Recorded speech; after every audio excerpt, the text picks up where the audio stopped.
As Janet mentioned in my introduction, I grew up in a very small farming town in Virginia. And not only did I not plan to go to Harvard, I didn't plan to go to any college. I didn't think I needed an education. I thought I could make it without one. But as I was forced to look at my circumstances, I realized that I needed a college education if I was to make anything of my life. So at the ripe age of 22, I enrolled as a full-time student at Howard University, and that changed the course of my life. It was at Howard that I met a professor and was greatly influenced by him. His name was H. Naylor Fitzhugh, and he became my mentor. He was the first black man, among the first black men to get his MBA from Harvard in 1933.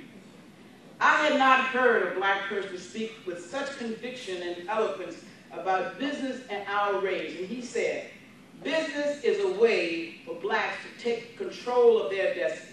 And if you notice, in many of Martin Luther King's speeches, he talked about economic heritage.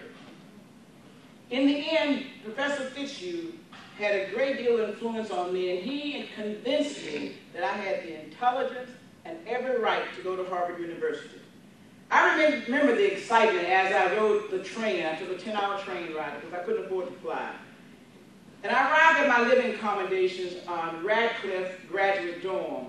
The women had to live at Radcliffe because the dorms at the Harvard Business School were not co-ed.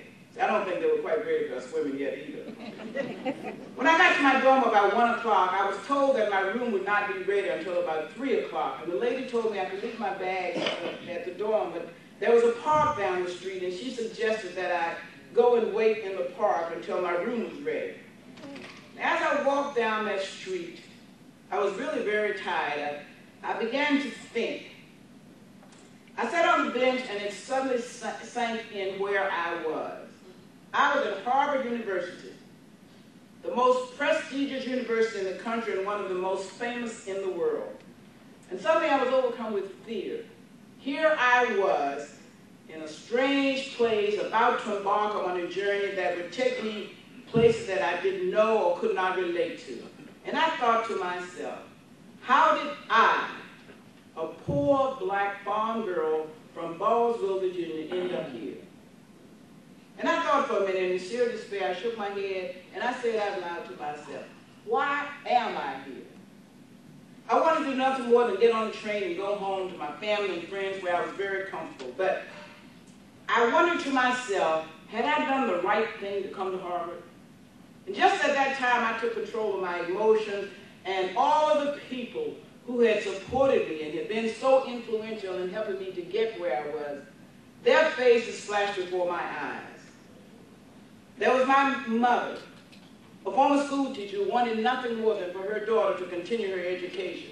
My mentor at Howard University, Professor Fitzhugh, who had been so instrumental in helping me to get there.